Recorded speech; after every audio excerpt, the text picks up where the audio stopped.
Thanks for joining.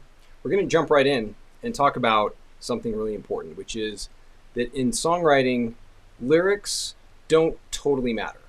And we're going to use a really good example, I think, to walk through this idea that lyrics are an important part of songwriting, but they don't make or break a song. They can, but they really don't have to. So let's jump right in, shall we? And let's talk through this example. So we're going to use a song by Oasis called Don't Look Back in Anger that is, I think, a prime example of lyrics not playing a key role. So just as a quick overview, there are four main layers in a song. You have the lyrics, which are the words that you sing. Then you have the melody, the main notes that you sing or play. The harmony are the chords that support the melody, and the rhythm is the movement of the music through time. And what I'm going to show on this stream is that lyrics, the words that you sing, aren't the most important part. So let's see why that is. Now, to break this down even further, and this illustration is in lesson 12, I believe, in the theory course. So definitely check that out, where we go into this in way more detail. But basically, the lyrics serve as the cognitive or conscious meaning of a song. The melody provides the focus, the harmony provides the direction, and the rhythm is the movement through time. Now, some might argue, like Bob Dylan, that the lyrics are super important because he won a Nobel Prize in essence for his lyrics, for his the poetry that he puts to music. Some of you may be big Bob Dylan fans, some maybe not, and you can't really argue that Bob Dylan's strongest suit is his lyrics, even more so than the music. But Noel Gallagher of Oasis has a different take on things. So this is from an interview actually on Metallica drummer's Lars Ulrich's podcast, where I'm just going to read some of these quotes because this is great. Noel Gallagher said, "All of my favorite songs of all time, I couldn't give a shit what the lyrics are. I couldn't give a flying squirrel what any of them are singing about at all. It means nothing to me. They're just words that you sing to serve the melody that makes you feel good. That's it. I couldn't care less." And then he said in the songwriting process, the words will come. I have a fair idea of what the half of the first verse is and a bit of the chorus, and then it's just a case of getting in a quiet room and then kind of nailing it, really. So Gallagher's maintained in the past that many of his lyrics are he doesn't even know what they're referring to, even after decades of singing them, and he can't grasp how some people write music to previously written words. So I am curious if anyone in the chat feels differently about that. Maybe you do write the lyrics first. I'm definitely in Noel Gallagher's camp that I think that the lyrics are often superfluous, and they just kind of are supported by a melody. Like if you don't have a melody or you don't have good chord progression, then the lyrics don't totally matter. And you know, there's a bit of science to this. If we look at the brain and how we process music, the melody or the musical part of a song is processed within the limbic brain that doesn't really have a cognitive way of expressing things, whereas the lyrics are processed in the part of the brain that can make sense of the meaning of words. And so as long as you're hitting this limbic brain, which is like the core of the brain, the oldest center of the brain, then you're going to be good. You're going to be good. It's going to be okay. Now, let's look at this song, and I'm going to play it so you know what, if you don't know Don't Look Back in Anger, definitely check it out. It's an excellent song. But the lyrics, just on quick overview of these lyrics, they are pretty much meaningless. So I'm just going to sing the first part. So, slip inside the eye of your mind, you know you might find a better place to play. You said that you've never been, but all the things that you see will slowly fade away. Okay, so let's just pause there for a moment. And sounds nice, but what is even going on here? Slip inside the eye of your mind. Don't you know what you might find? Better place to play? You said that you've never been, but all the things that you've seen will slowly fade away. And then he talks about starting a revolution from my bed, which I think is a reference to John and Yoko's Sit In for Peace, because you said the brains I had went to my head. I mean, it's a nice line, but it doesn't seem to tie in with the other ones. Step outside the summer times in bloom. Stand up beside the fireplace. We're standing by a fireplace in the summertime. A little odd. Take that look from off your face. You ain't ever going to burn my heart out. And then he sings about Sally can wait. She knows it's too late as we're walking on by. Her soul slides away, but don't look back in anger. I heard you say. So, it sure seems like nonsense. And if you're looking to anyone for, confirmation that this means something, the author himself isn't going to give you anything. He's like, yeah, it doesn't really make any sense. So Noel Gallagher is right that the lyrics aren't super important. And further proof that lyrics aren't the most important thing in a song is this book right here. So Paul McCartney recently came out with a book called The Lyrics. And if you've ever been on any of the streams that we've talked about, it is... Paul McCartney is always blocking. He's always trying to divert, and he's demure about the songwriting process and never divulges the actual music theory behind the songs. There are little hints of it here and there, but he always claimed and claims that it's more like magic than an actual process or craft. And so the fact that Paul McCartney has a book called The Lyrics is a sure diversion from what really matters, which is the melody and the harmony. So let's look at the melody and the harmony of this song. And I'm going to pull up a PDF that it took only a few seconds to make this using the Color Music rendering tool. So if you go to colormusicnotation.com, this just converts otherwise unintelligible black and white notation into color notation. And you can see here that I'm just going to play the melody, and it sounds nice. We're going to get into the chords here, into the chord progression. But even just the melody, you can see that this song is in the key of C, which is, so it goes.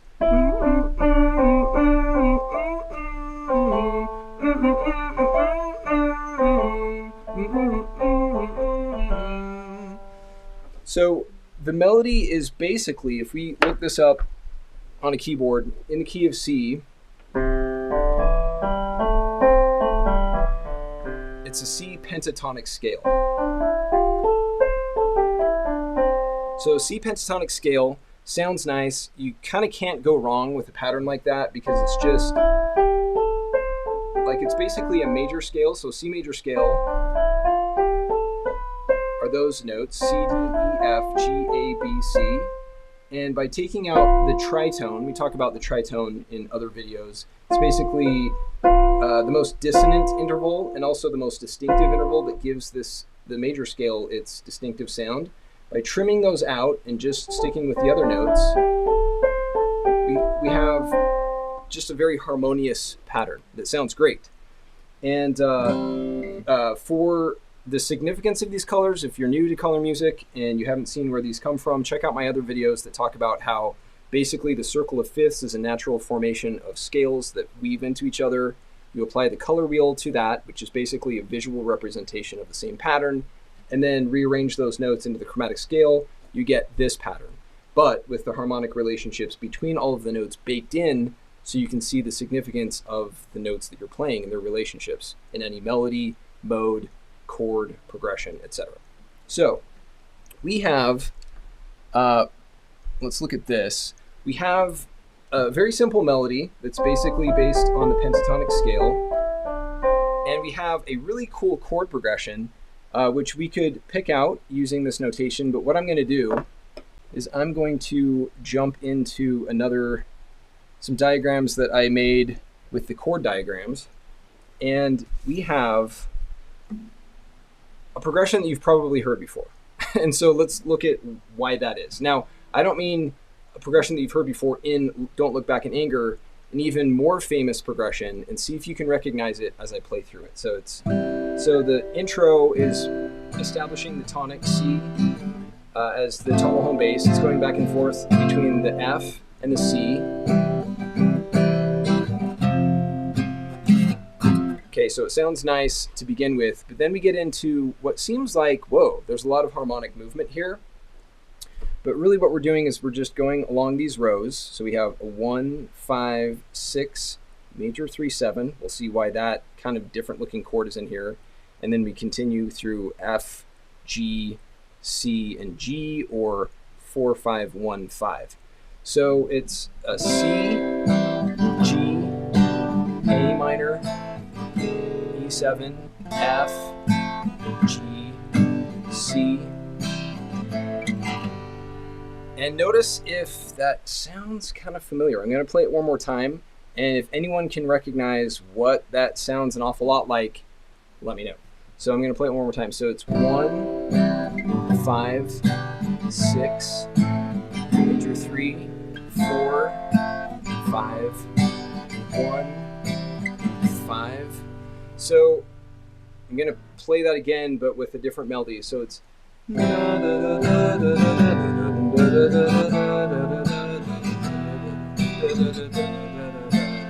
so it's basically Pachelbel's canon.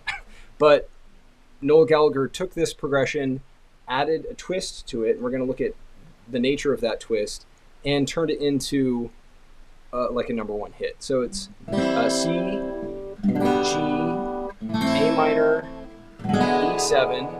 So normally in Pachelbel's progression, actually let's look at it right here. So in Pachelbel's progression, it's just, these 4 lines and then these 4 lines. So side by side with Don't Look Back in Anger, awfully similar. The first 3 chords are identical.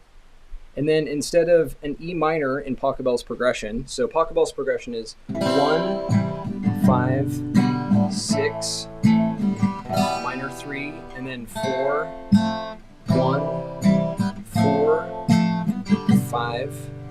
And Don't Look Back in Anger throws in an E7 chord. We'll look at why that is using the chord map here in a sec.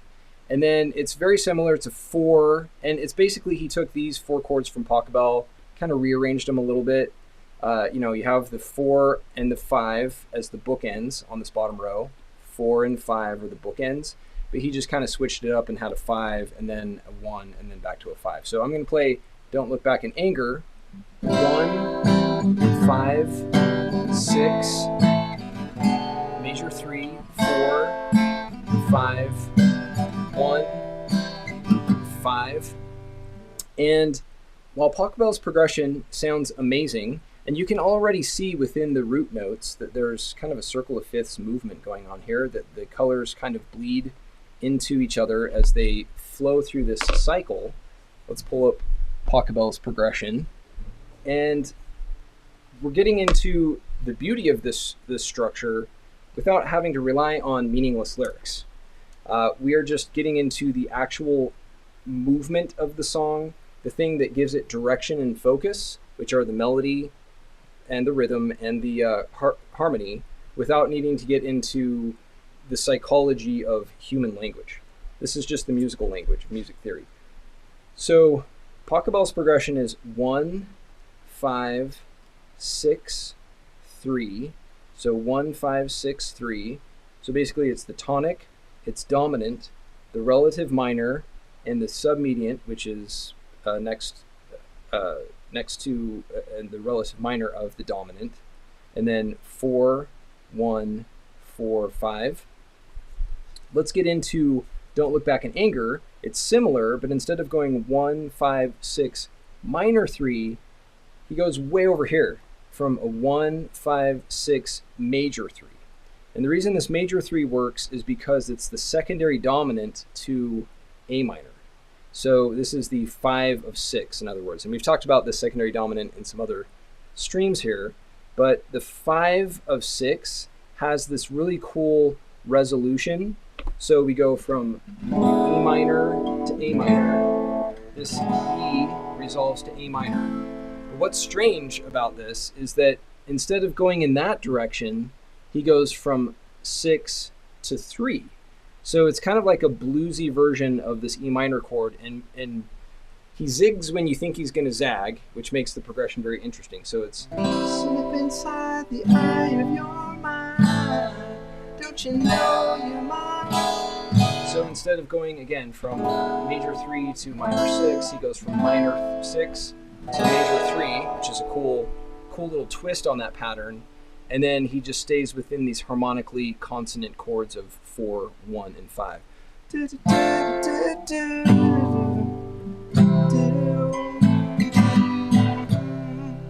So if we get back into the chord progression here, we are basically just repeating that pattern twice. So we have 1, 5, 6, 3, 4, 5, 1, 5, and repeat it twice. 1, 5, 6, 3, 4, 5, 1, and then repeats back to 1. And I'll be posting this diagram, this PDF, with the post in the locals community. If you go to mikegeorge.locals.com or just go to mycolormusic.com, you'll find the latest posts which have this PDF there. So Pachelbel's canon, Don't Look Back in Anger, basically the same. The bridge, he includes this cool kind of retro sound. Again, Oasis was very much into the Beatles, and so he used progressions that you'll hear in a lot of Beatles songs and a lot of songs from back in the day, like a major 4 to a minor 4 to a 1. In the key of C, that would be an F major to an F minor to a 1. And he repeats that a couple of times in the bridge, and it gives the song some variety. Kind of breaks away from that Pachelbel sounding progression to something that is a little more interesting or a little different to break it up. That's the purpose of a bridge. It bridges different song sections from the verse to the chorus or other sections. And then the pre-chorus is interesting. If you've ever looked at this song, you might have noticed that there's kind of a strange looking chord right here. This sharp 5 diminished, which seems super exotic, but if you've ever listened to Noel Gallagher, he is kind of demure like Paul McCartney in that he acts like he doesn't know as much as he does. He might have picked that up from Paul McCartney, thinking it's kind of sexy and cool to play dumb, but it's actually not as complicated as it looks. So the pre-chorus is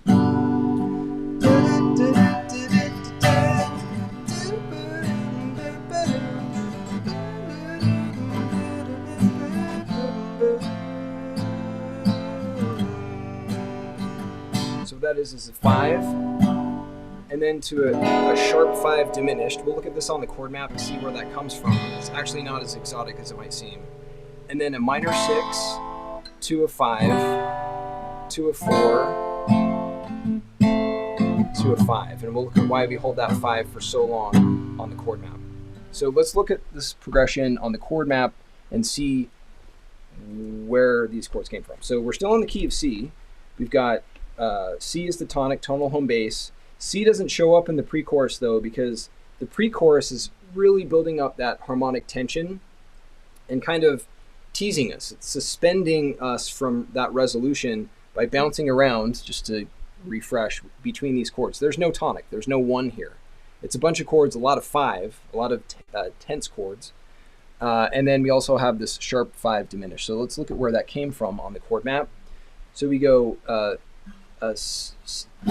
beside the fireplace, that look from off your face. So it's over here. So we know where the major 3 came from. It's the 5 of 6. It's that 3/7 chord that's included in the verse and chorus sections. But then what's up with this chord? Where did that even come from? Well, that's the beauty of being able to see these harmonic relationships like this in the circle of fifths on the chord map, because notice how, so this is where borrowed chords come from and chord substitutions. So check this out. We have in Pachelbel's progression E minor, which is safely within the bounds of the key. In this case, it's C.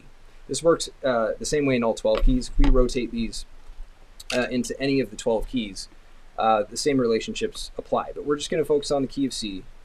So we have C, A minor is its relative chord, and then E minor is closely related to A minor in the circle of fifths. Instead of playing E minor, though, we swapped it out for an E major, and the reason we were able to do that is because we took a chord substitution. We used a chord substitution. So E major, or E minor in this case, is E, G, B, and D. An E minor 7 chord includes those 4 notes, E, G, B, and D. Well, E major includes 3 of those same 4 notes. So in this case, it's E, G sharp, B, and D. So instead of E minor, which is E, G, B, and then a D to make an E minor chord, we instead just raised that 3 up to a major 3 and have this E major chord. So the quick and dirty rule with chord substitutions is you just take 2 chords, and if 2 of those notes within the chords overlap or are the same, then you can just swap the one chord out for the other. You can substitute one chord for the other. And chord substitutions are staring us in the face on the chord map because you can literally see not only how the chords are related within the different major, minor, and diminished strings and within a given key, but also across harmonic space because of those overlapping notes within the chords. So you can kind of think of it as this is harmonic space, and chord substitutions are like portals through space, like wormholes that allow you to jump to seemingly disparate areas of musical space, but they share those notes or those harmonies in common. Okay, so that's why we were able to swap out the E major. Now let's look at this G sharp diminished chord. It just seems so random, but using the same idea of chord substitutions, we have in E major, we have E, G sharp, B, and D. Notice how G sharp diminished shares 3 of those same notes, G sharp, B, and D, and then also F sharp if it's a G sharp diminished 7 chord. So in other words, G, B, and D are in the E chord, which we've already found is compatible and works well. And then if we take the G sharp diminished chord, it's basically the same thing. It's basically a fancy way of saying an E major chord. So if we go back to the progression and we say, stand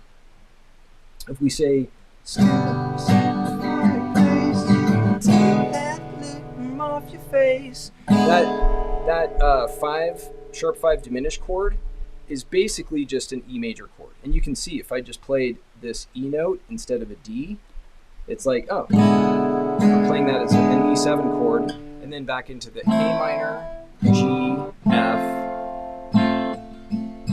and then we hold that G for a long time. The reason that we're holding the G for a long time is because the G is the dominant chord to C, the tonal home bass in this key. So that G is like holding the tension, really building the tension. And that's why in that song, he holds the 5 for so long in that pre-chorus, because it brings you back to the tonic and its resolution. It feels satisfying because our ears are wanting to hear that 5 resolve to the 1, or in this case, we have this 5, this long held 5, ultimately resolve to the 1 as we get into the chorus. Hey, Not Vegan. Cool to have you on and seeing your comment here. So using the 0311 TL ZAB notes instead of basically the letter names, note heads. So 0311, also Janko is the better piano. So I'm not familiar with Janko, but piano is a beautiful instrument. As far as the labels go for the notes, that's the beautiful thing about using the colors and shapes here, is that the labels are basically like mental training wheels. So whether the labels of pitches, A, B, C, D, E, F, G, and the sharps and flats that go with them, or scale degrees, 1 through 8, or if we get into compound intervals, start getting into 9 through 15. All of these different terms and numbers and letters, and whether it's 0 through 1 or 0 through 11, pardon me, or note heads on a staff or tablature, they're all confusing and, like I say, training wheels, in that they're just giving our tongue and our mouths vocabulary to communicate these ideas, but they don't necessarily clearly illuminate or illustrate the patterns that they're meant to represent. But and I'm just gonna highlight this. Imagine counting B sharp 024579 L, absolutely ridiculous. Yeah, all of these different labels are a mouthful and can really trip you up, especially if you give more meaning to them than they really deserve. Because we're using disparate symbol sets, like letters and numbers, for example, to try to represent what are inherently cyclical, symmetrical, geometric patterns, which are notes and intervals in music. And that's why we use the colors and shapes, because the colors, hearkening from the color wheel, is an inherently, naturally cyclical pattern, just as the circle of fifths is an inherently cyclical pattern. And also, where the circle of fifths rotates into the chromatic scale, we're working with cyclical patterns. That's why the circle of fifths is a circle of fifths. And this cyclical nature shows up in songs. You can hear it. So, when we repeat, so Sally can wait, she knows it's too late as we're walking over.